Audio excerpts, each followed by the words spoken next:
vais nous prendre à peu près 30 ou 35 minutes et je vais nous parler dans le message que j'ai commencé. La première partie, je l'ai donné il y a quelques dimanches en arrière. Et le mercredi, j'ai ajouté également d'autres choses. C'est sur le thème que j'ai intitulé tout simplement les réalités qui sont dans nos bagages. Amen. Amen. Et j'ai parlé il y a un temps en arrière, nous allons lire les textes qui nous a aidés à illustrer cela. Je disais, nous avons parlé quand j'ai dit les réalités qui sont dans nos bagages, en d'autres termes, nous entendons les choses qui sont là, des réalités qui sont présentes et qui voyagent avec nous. Quelqu'un dit Amen. Amen. Qui voyagent avec nous parce que la vie en soi, la vie est tout un voyage. Nous partons d'un point à un autre. Que tu le veuilles ou pas, il y a des choses qui seront toujours là et c'est à toi de savoir comment, n'est-ce pas, vivre et enfin de continuer à mener une vie victorieuse. Parce que le Seigneur est avec nous. Amen. Touche-moi quelqu'un, dis-lui, Dieu est avec nous. Non, touche quelqu'un, dis-lui, Dieu est avec toi. Amen. Alors, j'aimerais rapidement que nous puissions lire. Je vais rappeler rapidement ce que je disais la fois dernière, mais faisons juste une longue lecture rapidement, qui peut nous prendre à peu près 2 ou 3 minutes. Et puis, nous allons juste parler. Et nous finirons. Nous sommes dans Nombre, chapitre 13, à partir du verset 25. Et nous allons continuer jusqu'au verset 14, jusqu'au verset 10. Le chapitre 14 jusqu'au verset 10. Donc, j'ai dit Nombre 13, 25 jusqu'à 14, 1 jusqu'à 10. Amen. Vous y êtes? Ils furent des retours de l'exploration du pays au bout de 40 jours. À leur arrivée, ils se rendirent auprès de Moïse et d'Aaron et de toute l'assemblée des enfants d'Israël, à Kadès, dans le désert de Paran. Ils leur firent un rapport, ainsi qu'à toute l'assemblée, et ils leur montrèrent les fruits du pays. Voici ce qu'ils racontèrent à Moïse. Nous sommes allés dans le pays où tu nous as envoyés. À la vérité, c'est un pays où coule le lait et le miel. Et en voici les fruits. Mais le peuple qui habite ce pays est puissant. Les villes sont fortifiées, très grandes. Nous y avons vu des enfants d'Anak. Les Amalécites habitent la contrée du Midi. Les Hétiens, les Jébusiens et les Amoréens habitent la montagne. Et les Cananéens habitent près de la mer et le long du Jourdain. Caleb fit taire le peuple qui murmurait contre Moïse. Il dit, montons, emparons-nous du pays. Nous y serons vainqueurs. Mais les hommes qui y étaient allés avec lui dirent, nous ne pouvons pas monter contre ce peuple, car il est plus fort que nous. Et ils décrièrent devant les enfants d'Israël le pays qu'ils avaient exploré. Ils dirent, le pays que nous avons parcouru pour l'explorer est un pays qui dévore ses habitants. Tous ceux que nous y avons vus sont des hommes d'une haute taille. Et nous y avons vu les géants, enfants d'Anak, de la race des géants. Nous étions à nos yeux et aux leurs comme des sauterelles. Chapitre 14, toute l'assemblée éleva la voix et poussa des cris, et le peuple pleura pendant la nuit. Tous les enfants d'Israël murmurèrent contre Moïse et Aaron, et toute l'assemblée leur dit, que ne sommes-nous morts dans le pays d'Égypte, ou que ne sommes-nous morts dans ce désert? Pourquoi l'Éternel nous fait-il aller dans ce pays où nous tomberons par l'épée, où nos femmes et nos petits-enfants deviendront une proie? Ne vaut-il pas mieux pour nous retourner en Égypte? Verset 4, et ils se dirent l'un à l'autre, nommons un chef et retournons en Égypte. La rébellion commence. Nommons un chef et retournons en Égypte. Moïse et Aaron tombèrent sur leur visage en présence de toute l'assemblée réunie des enfants d'Israël. Verset 6, et parmi ceux qui avaient exploré le pays, Josué, fils de Nun, et Caleb, fils de Jephuné, déchirèrent leurs vêtements et parlèrent ainsi à toute l'assemblée des enfants d'Israël. Le pays que nous avons parcouru pour l'explorer est un pays très bon, excellent. Alléluia, on a besoin des gens qui parlent comme ça. Hein? Le pays que nous avons parcouru pour l'explorer est un pays très bon et excellent. Si l'Éternel nous est favorable, il nous mènera dans ce pays et nous le donnera. C'est un pays où coule le lait et le miel. Seulement, ne soyez point rebelles contre l'Éternel et ne craignez point les gens de ce pays, car ils nous serviront de pâture. Oh, quelqu'un dit Amen. Ils nous serviront de pâture. Ils n'ont plus d'ombrage. Ils n'ont plus d'ombrage pour les couvrir. L'Éternel est avec nous. Ne les craignez point. Verset 10 enfin. Toute l'assemblée parlait de les lapider lorsque la gloire de l'Éternel apparut. Alléluia. Toute l'assemblée parlait de les lapider lorsque la gloire de l'Éternel fit quoi? Apparut sur la tente d'assignation devant tous les enfants d'Israël, etc. J'ai parlé de ces réalités qui voyagent avec nous et nous avons parlé de la réalité déjà des deux groupes dans la Bible. Point n'est besoin que je revienne là-dessus. Nous avons longtemps élaboré là-dessus. Il y a deux groupes de choses, deux chemins, deux rapports comme nous les voyons ici, deux destins, le ciel et l'enfer, des méchants et des bons, etc. Deux maîtres même. Amen. Le diable et Dieu. Quelqu'un dit Amen. Et nous sommes passés pour parler, n'est-ce pas, à un deuxième point, n'est-ce pas, du rapport lui-même qu'ils ont donné. Je disais qu'un jour viendra, quel que soit ce qui se passe dans nos vies, un jour viendra où nous serons debout devant le Seigneur pour donner un rapport. N'oublie pas ce message. Amen. N'oublie pas, vis avec ça, que la réalité du rapport t'accompagne dans tous les domaines. On ne donne pas les rapports qu'il y a ici sur la terre. Quelqu'un dit Amen. Lorsque ton travail t'envoie, il attend quand tu vas rentrer que tu donnes un rapport. Et devant Dieu, un jour viendra où nous témoignerons et nous donnerons le rapport. Le troisième point, la troisième réalité, c'est la présence des géants sur notre chemin. Quelqu'un dit Amen. Dis d'abord à quelqu'un la présence des géants sur notre chemin. La présence des géants sur notre chemin ou sur notre destin ou notre route. La présence des géants, j'aimerais déjà le dire sans beaucoup d'attente, que la présence des géants dans ta vie, les géants représentent les obstacles, les difficultés, les montagnes que tu penses que tu ne peux pas franchir. Amen. La présence des géants sur le chemin de notre destin n'annule pas le plan de Dieu. Alors, si Dieu n'annule pas son plan à cause des géants sur le chemin de notre destin, nous non plus, nous n'allons pas l'annuler. J'aimerais dire à quelqu'un rapidement ce midi, n'annule pas la vision ou n'annule pas, n'est-ce pas, le rêve que Dieu a mis en toi à cause des obstacles qui se présentent. Les obstacles ne sont pas un signe que Dieu n'est pas là. Les obstacles, par contre, sont un signe que Dieu est là et il veut se glorifier. Oh, quelqu'un dit Amen. Les géants sont un signe. Je me demande, lorsque je lis beaucoup d'histoires dans la Bible, je me dis, toi et moi, nous aurions voulu et souhaité, si nous étions à la place des enfants d'Israël, et même eux, ils auraient voulu que lorsqu'ils ont quitté l'Égypte, qu'ils marchent tout doucement pour aller à la terre promise et qu'ils arrivent sans qu'il n'y ait, quand on les a envoyés pour explorer la terre, qu'ils y arrivent et qu'ils trouvent que la terre n'a que le lait et le miel qui coulent, il n'y a aucun géant, il n'y a aucun problème. Amen.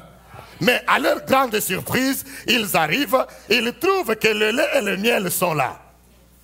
Aïe, aïe, aïe. Le lait et le miel sont là, mais en plus de lait et de miel, eh bien, il y a aussi quoi? Les géants fils d'Anak. Et aussi, ils sont là. Pourquoi Dieu ne les a pas juste enlevés pour dire que je veux que vous quittiez d'abord parce que mon peuple est en train de venir? Mais il a voulu les laisser là, qu'ils aillent même explorer la terre promise et qu'ils les trouvent présents sur le terrain. Quelqu'un dit Amen. J'aimerais encourager quelqu'un. Le but de mon message ce matin ou ce midi, c'est de t'encourager que ne regarde pas aux obstacles, ne regarde pas aux géants qui sont sur le chemin de ta destinée, mais regarde à celui qui t'a mis sur ce chemin-là. Moi, je dirais un amen bien fort. Regarde à celui qui t'a mis sur ce chemin-là. La différence entre Josué, Caleb et les 10, c'est que quand ils sont arrivés sur le terrain, quand ils arrivent à Canaan, ils voient le lait, ils voient le miel. Caleb et Josué, quand ils voient les géants, et ils ne les comparent pas à eux. C'est dit bien ceci, tu risques de rater quelque chose. La différence entre les 2 et les 10, c'est que les 2, quand ils regardent les géants, ils ne se comparent pas à eux. Les 10, quand ils regardent les géants, et ils se comparent à... Raison pour laquelle ils donnent le rapport pour dire que nous étions à leurs yeux et aux nôtres comme des qui? Des sauterelles. Mais Josué et Caleb n'ont rien dit, hein?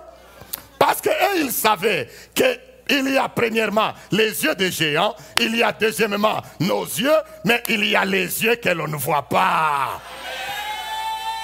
Quelqu'un dit amen. Il y a les yeux que l'on ne voit pas. Moi, je ne peux pas accepter que tu te compares aux réalités de ce monde. Vois-toi comme Dieu te voit. La différence est que Josué et Caleb, ils comparaient les géants par rapport à Dieu. Quelqu'un dit amen. Ils comparaient les géants par rapport à qui? À Dieu. Mais les 10 les comparaient par rapport à eux-mêmes. Ça fait tout le message. Amen. Ça fait tout le message. Pour te dire, hein, dans tout ce que tu traverses, même si c'est la maladie, ne la compare pas à toi et à moi. Ne la compare pas à la réalité que tu traverses. La Bible ne dit-elle pas, ce n'est ni par la force, ni par la puissance, mais par mon esprit, dit l'Éternel des armées. Il dit, qui es-tu, grande montagne? Tu seras aplani. Parce que ce n'est pas à cause de l'homme, c'est à cause de Dieu. J'aimerais dire à quelqu'un, bien-aimé, même si ce pays te semble dur, comme du béton, comme du fer, bien-aimé, le Dieu qui t'a conduit ici, il te permettra de percer dans ce pays. Oh, quelqu'un dit amen. Il te permettra de percer parce que ça ne dépend pas des noms, ni du plan, ni du pays dans lequel nous sommes. Ça dépend de la grâce de celui qui nous a envoyés. Quelqu'un dit amen. Vous savez, lorsque nous rencontrons les géants ou les difficultés sur notre chemin, sur notre route, bien aimé, Dieu ne les enlève pas pour certains objectifs que je veux nous donner rapidement en évoluant. Amen. Suivez-moi bien. Lorsque Dieu laisse les obstacles sur ton chemin, c'est pour quelques objectifs, entre autres, je vais les énumérer. Quand il y a des géants, quand Dieu les a laissés sur leur route, premièrement, c'était pour savoir les dispositions de leur cœur. Quand tu traverses des temps difficiles dans ta vie, ça ne veut pas dire que Dieu t'a abandonné. Quand tu rencontres des obstacles sur ton chemin, ça ne veut pas dire que Dieu t'a abandonné. Il y a quelque chose que Dieu poursuit. Notre Dieu est tellement bon. Amen. Ça ne veut pas dire que Dieu t'a abandonné. Le premier objectif, nous pouvons le trouver dans dans Deutéronome 8, versets 2 et 3. C'est pour savoir les dispositions de ton cœur. Ces versets nous disent de tout le chemin que l'Éternel ton Dieu t'a fait faire pendant ces 40 années dans le désert, afin de t'humilier et de t'éprouver pour savoir quelles étaient les dispositions de ton cœur et si tu garderais ou non ces commandements. Vous savez, on nous enseigne beaucoup de choses dans l'église. On nous enseigne comment marcher en proclamant la parole de Dieu, n'est-ce pas? Alors maintenant, s'il n'y a pas d'obstacle, s'il n'y a pas de géant, tu vas proclamer cette parole-là devant quoi? Aïe, aïe, aïe, aïe, aïe. Quelqu'un dit amen. Il faut qu'il y ait un obstacle, qu'il y ait un géant pour que tu te mettes à l'évaluer, non pas avec ta force, mais avec la force de ton Dieu. Non pas avec ta puissance, mais avec la puissance de celui en qui tu as cru. Non pas avec ton onction, mais avec l'onction de la parole de Dieu. Celui qui t'a sauvé et délivré. Quelqu'un dit Amen. C'est la raison pour laquelle le peuple de Dieu, nous devons savoir confesser la parole de Dieu et voir selon que Dieu nous voit. Ne vois pas ton problème selon toi, vois ton problème selon la grandeur de ce Dieu. Est-ce que je parle à quelqu'un ce midi? Quelqu'un dit Amen. C'est pour savoir les dispositions du cœur. Donc, Dieu a laissé ces géants-là pour savoir quelles sont les dispositions du cœur de son peuple. Dieu éprouve nos cœurs. Il veut savoir quand il y a un obstacle, une difficulté sur ton chemin, il veut savoir quel est l'état de ton cœur. Est-ce que tu as un cœur qui, malgré les obstacles, va rester accroché à Dieu, ou bien tu as un cœur qui va abandonner vite le Seigneur? La deuxième chose, la Bible nous dit toujours, quand il y a ces obstacles-là, c'est pour t'apprendre que l'homme, la suite de ce verset nous dit encore plus. C'est pour nous apprendre, verset 3,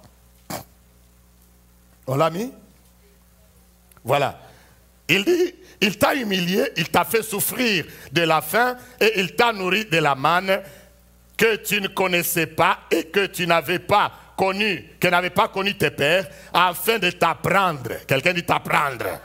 T'apprendre que l'homme ne vit pas de pain seulement, mais de toute parole qui sort de la bouche de l'Éternel.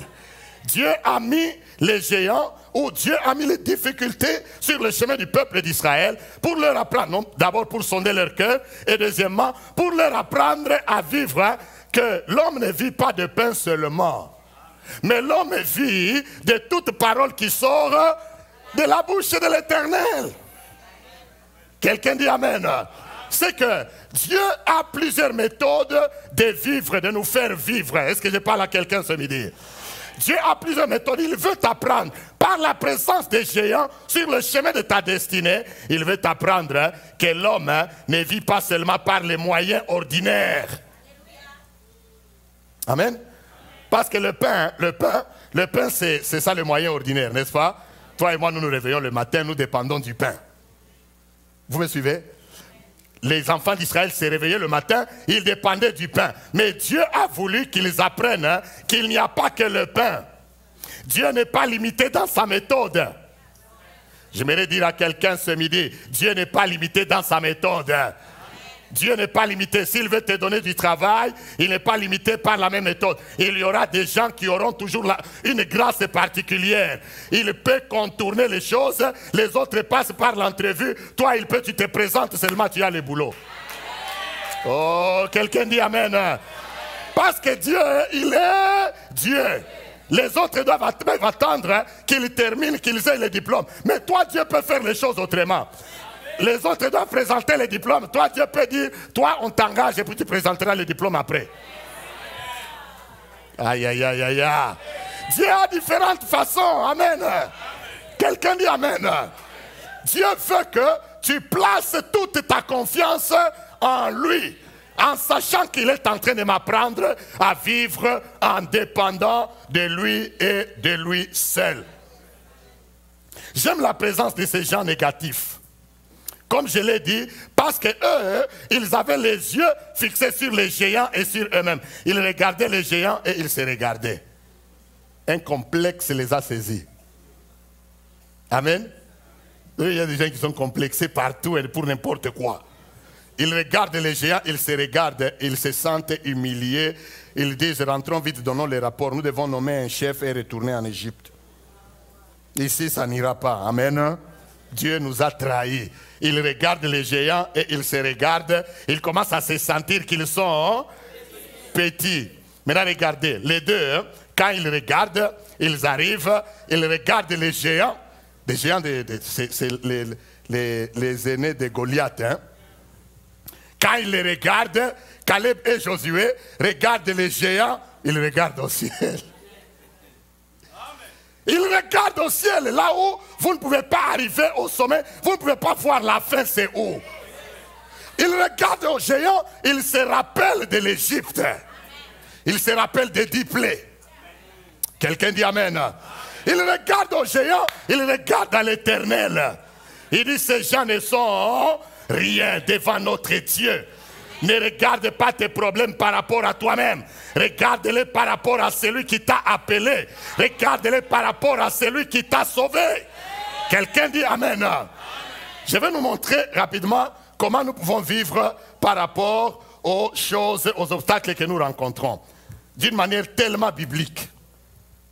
Quelqu'un dit Amen. Vous savez, le secret qui était dans tous ces héros de la parole de Dieu, c'est ce que je viens de dire. Mais il y a ceci. Tous ces héros, ils savaient se substituer. Amen. Ça veut dire quoi? Quand un héros rencontre, ou les héros de la parole de Dieu, nous également et tous les héros de la foi, quand ils rencontraient un obstacle, ils savaient se placer, n'est-ce pas, à la place de Dieu. Qu'est-ce que je veux dire par là? Si dans ta vie tu rencontres un combat, ne le prends pas personnel. Aïe, aïe, aïe, aïe, aïe. Je vais te donner un grand secret. Un combat, je vais te le démontrer dans la Bible, quel qu'il soit. Quand tu rencontres un combat, toi, enfant de Dieu, les anglophones disent très bien, don't take it personal. C'est une réalité spirituelle que tu dois savoir.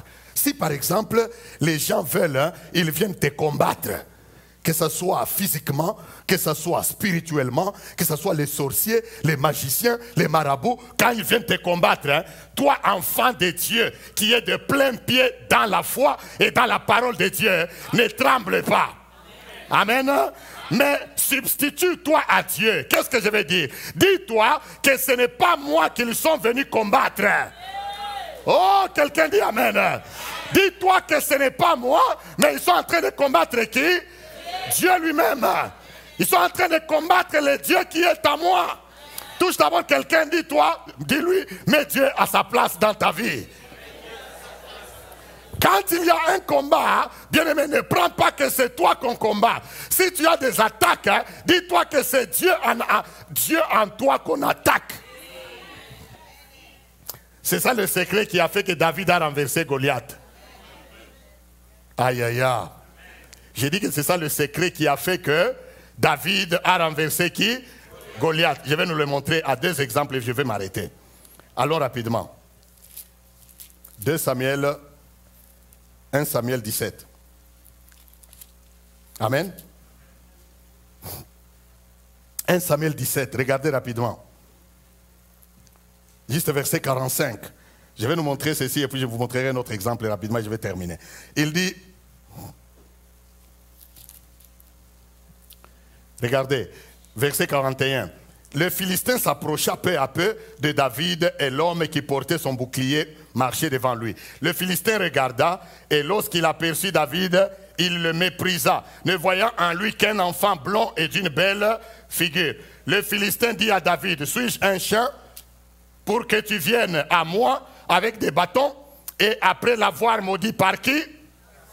Suivez bien, c'est un principe spirituel. Après l'avoir maudit par ses dieux. Il ajouta, viens vers moi et je donnerai ta chair aux oiseaux du ciel et aux bêtes des champs. Mais la verset 45, David aussi. Alors la Bible dit, David dit aux Philistins, tu marches contre moi avec l'épée, la lance et le javelot. Et moi, je marche contre toi. Amen. Et moi, je marche contre toi. Il ne dit pas, je marche contre toi à mon nom. Non, au nom de l'Éternel des armées que tu as fait quoi? C'est où? Au nom de l'Éternel des armées, du Dieu de l'armée d'Israël que tu as insulté. Ça c'est le secret, la substitution. Ça veut dire, David ne dit pas au nom de l'armée d'Israël que tu as insulté. Non, au nom de l'armée de l'Éternel que tu as fait quoi? Tu as insulté. Je marche contre toi, n'est-ce pas, au nom de l'Éternel. Vous savez, déjà là, je crois que Goliath commence à trembler. Parce que David connaissait quelque chose. Si tu m'as insulté, ce n'est pas moi que tu as insulté. Tu as insulté l'Éternel pour lequel je suis ici. Oh, quelqu'un dit Amen. Je peux vous montrer cet exemple encore plus loin, vous allez comprendre. Allez avec moi dans 2 Samuel, rapidement. Dans 2 Samuel, chapitre 16. 2 Samuel chapitre 16 et le verset 5 et le suivant. Ici, David était en train de fuir devant son fils Absalom. En cours de route, quelqu'un se met à l'insulter. Regardez le raisonnement de David. C'est ce que je voulais vous faire voir. Regardez le raisonnement de David à partir du verset 5. Donc, j'ai dit 2 Samuel 16 à partir du verset 5. Et le suivant, la Bible dit, David était arrivé jusqu'à Bachurim, et voici, il sortit de là un homme de la famille de la maison de Saül, nommé Shimei, fils de Guéra. Il s'avança en prononçant des malédictions, et il jeta des pierres à David, pendant que David est en train de fuir son fils, et à tous les serviteurs du roi David, tandis que tout le peuple et tous les hommes vaillants étaient à la droite et à la gauche du roi. Shimei parlait ainsi en le maudissant. Va-t'en, va-t'en, homme de sang, méchant homme. L'Éternel fait retomber sur toi tout le sang de la maison d'Esaïl, dont tu occupais le trône. Et l'Éternel a livré le royaume entre les mains d'Absalom, ton fils, et te voilà malheureux, comme tu le mérites, car tu es un homme de sang. Alors, regardez maintenant ici, verset 9. Alors, Abishai, fils de Sérouja, qui était le commandant de l'armée, avec son frère Joab, dit au roi, pourquoi ce chien mort maudit-il le roi, mon seigneur? Laisse-moi, je t'ai pris à aller lui couper la tête. Verset 10. Mais le roi dit, qu'ai-je à faire avec vous, fils de Sérouja? S'il maudit, c'est que l'Éternel lui a dit de maudit David. Amen. Qui donc lui dira, pourquoi agis-tu ainsi? Ça, moi, ça me dépasse. Peut-être vous ne comprenez pas. Quelqu'un est en train de te maudire comme tu es là. Amen. En train de t'injurier, en train de te critiquer, et tu l'apprends. Si c'est toi et moi, tu voudras aller répondre, n'est-ce pas? Oui, c'est vrai. Tu vas aller répondre. Pourquoi il m'a critiqué? Je vais aller lui faire voir qu'on ne joue pas avec moi. Hein? Je vais aller lui montrer que moi, je suis toujours élevé. Non, non, tu n'as pas besoin. Fais le secret de la substitution. Oh, quelqu'un dit Amen. C'est là que Dieu te donnera la victoire. Tu te dis, s'il me maudit, peut-être que Dieu lui a dit de me faire quoi? De me maudire. Gloire à Dieu. Amen. Mais entre-temps, tu connais toi-même ton secret avec ton Dieu. Tu verras le tournant de l'histoire. Nous n'avons pas le temps de vous le démontrer. C'est même Shimei là, il est venu tomber au pied de David. Il dit, pardonne-moi. Quand David est revenu au pouvoir. Quelqu'un dit Amen. J'aimerais dire à quelqu'un, apprends, quand tu es attaqué, quand tu es injurié, quand tu es, mais je ne sais pas moi, critiqué, apprends à mettre Dieu à ta place. Tu lui dis, ce n'est pas moi qu'on combat, c'est Dieu. Si Dieu t'a donné un poste au travail, et qu'un homme se lève pour te combattre à ces postes-là, bien aimé, ne termine pas d'aller dans tous les bureaux possibles. Les gens terminent tous les bureaux possibles, sauf les bureaux célestes. Amen. Dis-toi que probablement Dieu a permis ce combat pour deux raisons. Soit il veut se glorifier, il veut me montrer combien il est grand dans ses travail. Ou alors si on va me vaincre, ça veut dire que je ne suis pas malheureux. Ce n'est pas la malédiction. Ça veut dire que Dieu l'a permis parce qu'il veut me donner plus grand que ça. Oh, quelqu'un dit Amen. Que quelqu'un dise Amen encore fort. Bien aimé, c'est ça qui fait que lorsque nous sommes attaqués, nous pouvons renverser les géants. Et c'est ça le secret que Josué et Caleb connaissaient. Ce n'est pas nous qui les combattrons, c'est l'Éternel. D'ailleurs, à d'autres occasions, Dieu lui-même a parlé aux enfants d'Israël. La Bible dit, l'Éternel combattra pour vous. Et vous faites quoi? Gardez le silence. Je n'ai pas le temps de vous montrer. Vous savez, il y a d'autres rois qui ont expérimenté cela. Vous savez, nous disons toujours, oh, la victoire par la louange, par l'adoration. Vous savez, ces rois-là savaient. Amen. Dieu leur recommande, vous voulez aller en guerre, pendant que vos ennemis viennent avec des chars, avec des armes, des chevaux. Mais vous, Dieu vous dit, prenez les chantres, les choristes, les instruments. Quelle ironie. Amen. Dieu dit, commence seulement à me louer et vous verrez ce que je vais faire. il y a des armées d'Israël qui sont allées à l'époque de certains rois. Ils sont allés au front avec des instruments à cordes, avec des guitares, avec des cymbales, avec des musiciens, avec des toges. Maintenant regardez, si vous êtes, Dieu vous ouvre les yeux, vous êtes en train de regarder les deux camps. Il y en a qui viennent, si c'est dans le temps comme ça, il y en a qui ont étalé les missiles. Aïe, aïe, aïe, aïe, aïe. Comme aujourd'hui là, amen. Il y a la guerre des missiles, hein. Il y a celui-ci qui dit, je vais lancer si vous jouez avec moi. Amen. D'autres disent, si tu lances, nous allons te prouver que nous, c'est plus que ça. Oh, quelqu'un dit amen. Maintenant, Dieu vous montre, Dieu te montre, hein, il te montre les gens qui ont déjà mis leurs missiles là, prêts à attaquer ta nation. Maintenant, vous, Dieu vous dit non, ne montez pas les missiles, mettez la chorale. Amen. Il dit, mettez quoi? La chorale. Mettez les instrumentistes. Vous appelez nos jeunes là, les Kémi, les Kofo, les Mota, etc. Vous les appelez là. Mais ils vont avoir peur. Hey, mon général, what's going on? Il dit non, votre Dieu a dit, commencez à faire quoi? À chanter et à louer. Ils passent là-bas, ils mettent un bon seben là. Si vous étiez ici, vous alliez un peu essayer. Amen. Ils mettent un bon seben. Alors là, nous on est en train de chanter, de louer, d'aller de... L'autre armée avec des missiles. Vous allez voir qu'ils vont regarder. Mais ça c'est une blague ça. Mais automatiquement, pendant qu'ils font ça, dans leur camp, les gens commencent à tomber. Parce que nous avons un Dieu auquel nous devons nous substituer. Donne-lui ta place, il combattra pour toi. Ne prends pas les choses sur tes épaules, tu vas t'écraser. Je lisais, avant de terminer, je vais vous dire ceci. Je lisais, il y a une histoire qui circulait dans les réseaux là, récemment. C'est la stratégie de Dieu jusqu'à maintenant. Je ne le dis pas pour dire. C'est la stratégie de Dieu jusqu'à maintenant. J'ai lu une histoire d'une jeune fille musulmane qui s'est convertie au christianisme dans les pays arabes. Certains peut-être parmi nous ont vu ça. Amen. Elle s'est convertie au christianisme, toute sa famille était musulmane. Alors, on lui dit non, son père le menace, il dit tu dois arrêter. Sinon, tu auras des problèmes sérieux.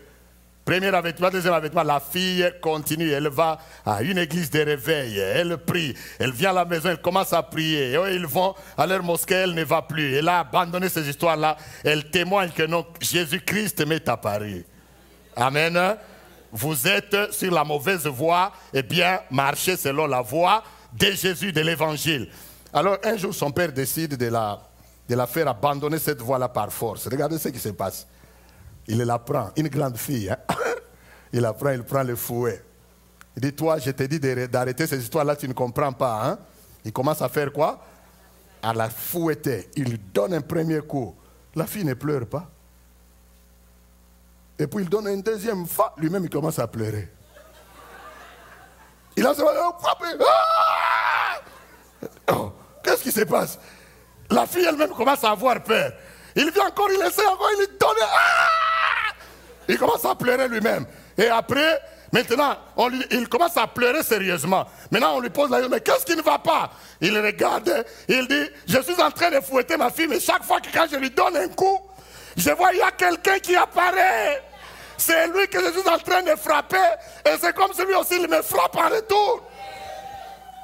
On lui dit, c'est qui celui-là? Il dit, non, il a l'air d'être le Fils de Dieu. C'est Jésus lui-même. Quelqu'un dit amen. Hein? Quelqu'un dit amen. Hein? Donc pendant que lui il frappait, Jésus prenait la place de la fille. Donc il déplace la fille, Jésus lui met à sa place. Il dit, frappe-moi. Ne la frappe pas elle. Quelqu'un dit amen. Toutes les fois que le monde veut te frapper, Jésus prend ta place. Parce qu'il est celui qui combat pour toi. Oh, quelqu'un dit amen. C'est biblique. Qui peut te frapper et t'avoir? Qui peut te combattre et t'avoir? Quand on veut te frapper, Jésus prend ta place. Il dit non, non, il est à moi, frappe-moi. Et qui peut frapper Jésus? Je vous l'ai dit toujours, et c'est ça l'exemple de l'apôtre Paul. Bon, je vais fermer, je vais m'arrêter là. Amen. C'est ça l'exemple de l'apôtre Paul, n'est-ce pas? Parce que quand Paul persécutait l'église, ils ne comprenaient pas ce message de substitution. Ce n'est pas nous qui combattons, c'est Dieu qui combat pour nous. Les géants, ce n'est pas nous qui les renversons, c'est Dieu qui les renverse pour nous. Paul a persécuté l'Église jusqu'à ce qu'à la fin, il regarde le Seigneur lui-même, lui apparaît. Alléluia. Et il dit, Paul, Saul, Saul, pourquoi me persécutes-tu? Il dit, qui es-tu, Seigneur? Jésus n'a pas dit, je suis l'Église de Jérusalem. Hein? Non, non, il a dit, je suis Jésus que tu persécutes. Amen. C'est le secret. Non seulement lui, il s'est substitué, il a pris notre place. Nous aussi, nous nous substituons en lui quand nous sommes combattus. Amen. J'ai un message ce matin pour te dire, bien-aimé, ne regarde pas aux géants et à toi-même. Regarde aux géants et regarde à qui? À celui qui combattra pour toi. Tu sortiras vainqueur. Même si on te critique comme David, hein, dis-toi que ce n'est pas toi qui le critique. Il critique qui? Dieu. Très souvent, vous aimez vous rendre justice. Hein?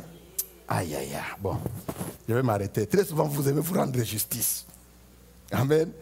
Nous aimons nous rendre justice. Quelqu'un t'injurie, comme David là. On l'a injurié. David dit, ah, peut-être dans ma vie, personne ne m'a jamais injurié. Laissez qu'il m'injurie un peu. Amen. Oui. Des fois, Dieu peut permettre des choses. Il regarde que toi dans ta vie, on ne t'a jamais injurié. Hein? Ok, il permet que quelqu'un t'injurie un peu. On ne t'a jamais critiqué. Il permet que quelqu'un te critique un peu. Amen. Et qu'est-ce que ça a à faire? C'est que Dieu poursuit, c'est qu'il est en train d'évaluer ta foi et ton cœur. Si réellement l'évangile a pris place dans ton cœur. Mais te voilà toi, parce qu'on t'a critiqué, on t'a injurié, ça t'est parvenu, tu t'es dit je vais aller retourner, il va jouer avec moi. L'évangile, là je peux mettre ça d'abord de côté. Hein? Non, il n'y a pas de moment où nous mettons l'évangile de côté. Nous mettons le problème de côté et nous mettons Christ à notre place. Quelqu'un t'injurie, quelqu'un murmure, quelqu'un te combat. Ce n'est pas toi qui l'injurie, ce n'est pas toi qui le critique, ce n'est pas toi qui le combat. Substitue, mets Dieu à ta place. Tu verras la victoire qu'il t'accordera. Que Dieu bénisse sa parole. Amen.